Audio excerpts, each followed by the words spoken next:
Mambo vipi mdau wangu wa nguvu? Karibu tena kwenye channel yetu. Leo nataka nikupeleke mpaka nchini Marekani, kwenye mitaa ya Compton, jimbo la California.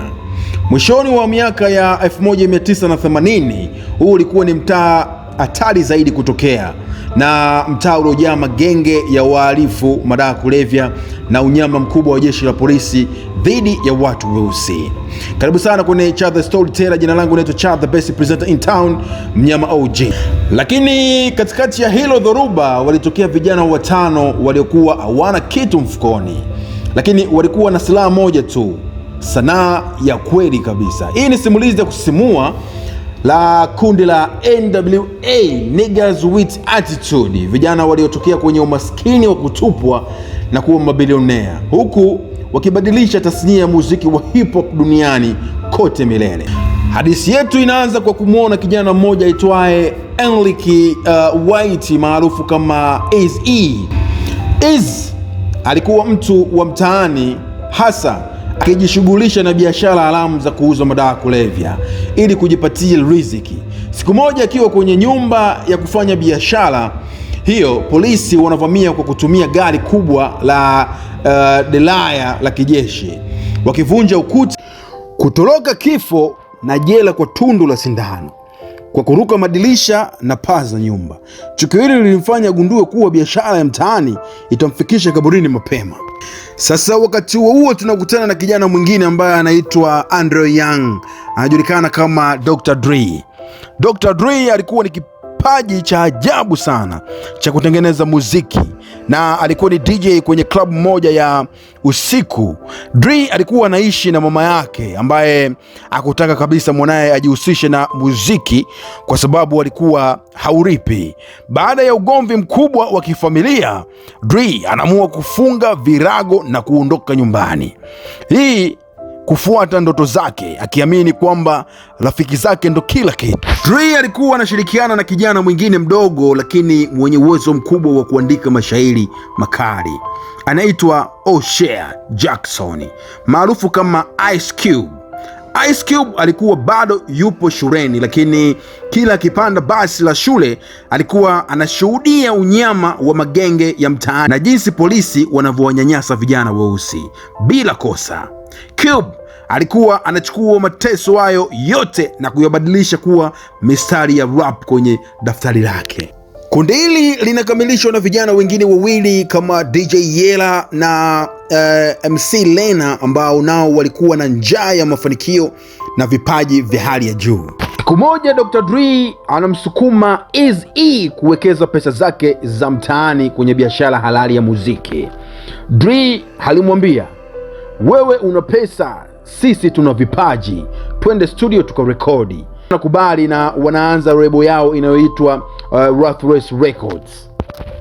Sasa katika vitu ambavyo hawa jamaa walivifanya, waliweza kwenda kwenye kundi moja la New York ili waweze kufanya kolabo nao. Sasa kilichotokea kwamba wale wasanii waliweza kugoma, wakidai mistari ya Ice Cube ina lugha ya mtaani ya West Coast ambayo hawaielewi. Studio inavurugika na muda unazidi kwenda, huku pesa ikizidi kupotea, kwa maana uwekezaji wao na nini, mambo yalikuwa ni varala. Unajua nini?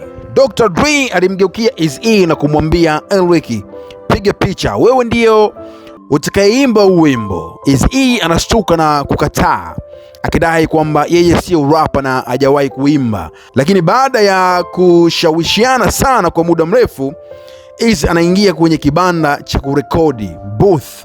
Mwanzoni anakwama kabisa, anaenda nje ya rhythm, lakini Dr. Dre kaa naye chini na kumwongoza neno kwa neno. Bwana, sio poa. Matokeo yake yakawa ni maajabu kinoma noma. Sauti ya kipekee ya Eazy-E na mistari mikali ya Ice Cube inafanya wimbo huo kuwa hit kubwa sana mtaani. Hapo ndipo kundi rasmi la NWA lilipozaliwa. Muziki wa NWA ulikuwa tofauti sana. Hawakuwa wanaimba kuhusu mapenzi ama anasa, walikuwa wanaimba uhalisia wa maisha ya ghetto, kitu kilichoitwa real rap au gangster rap. Siku moja wakiwa nje ya studio ya kurekodi, wamevaa nguo zao nyeusi, polisi weupe wanawavamia, wanawalaza chini kwa fujo, wanawatukana na kuwanyanyasa bila sababu yoyote, wakidai kuwa vijana weusi waliovaa vile lazima watakuwa ni wanachama wa magenge ya uhalifu au wanauza madawa.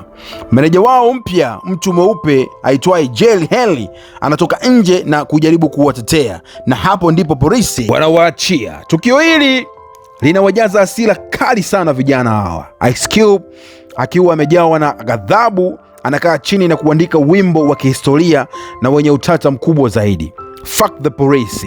Wimbo huu ulikuwa ni kilio dhidi ya ukatili wa polisi.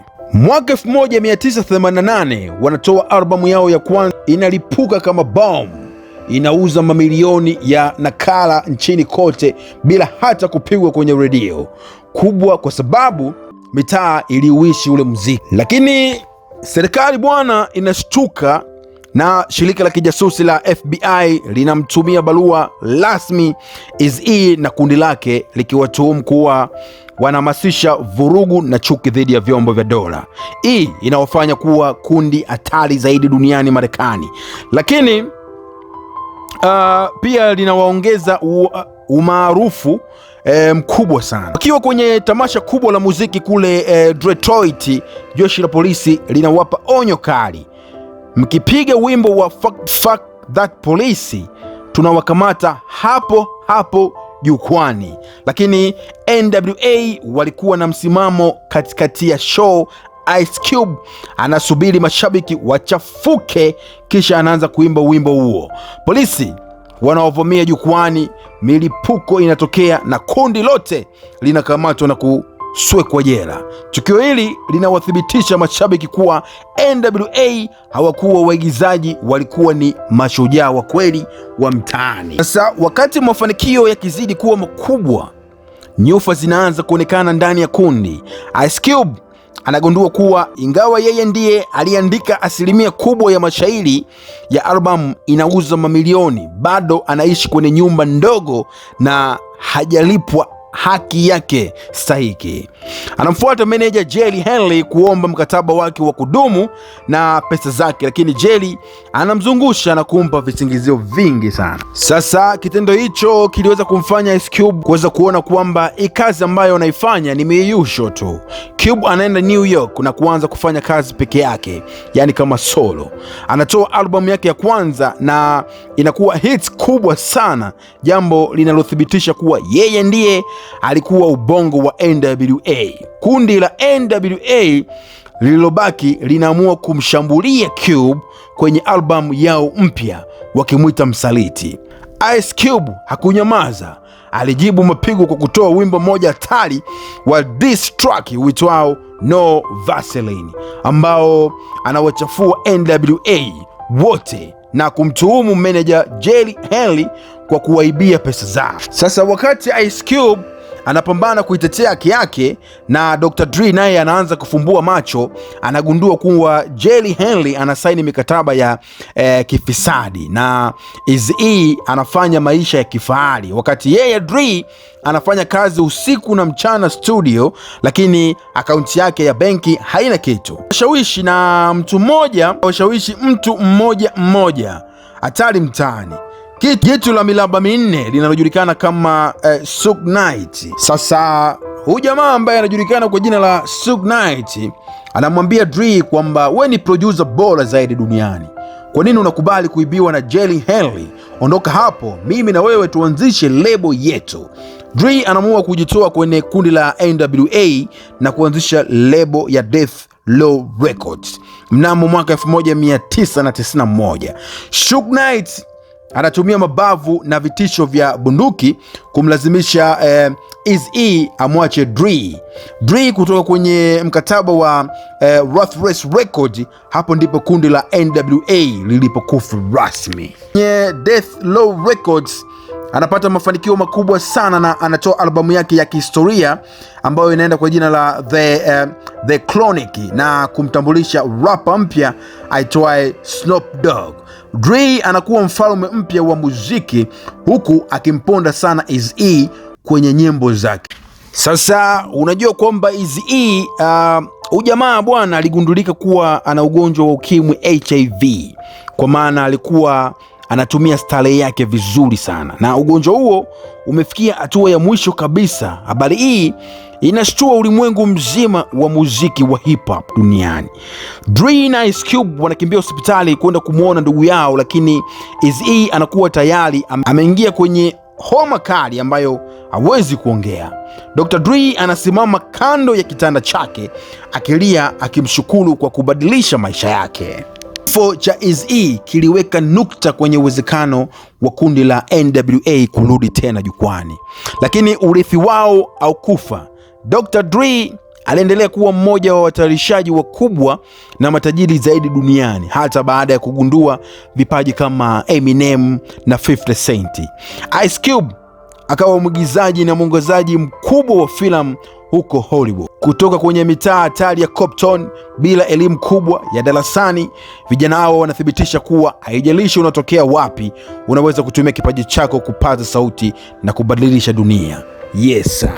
Bwana, unyama ni mwingi. Namaliza hivi. Karibu sana kwenye Chaz the Storyteller. Jina langu naitwa Chaz, the best presenter in town. Mnyama OG.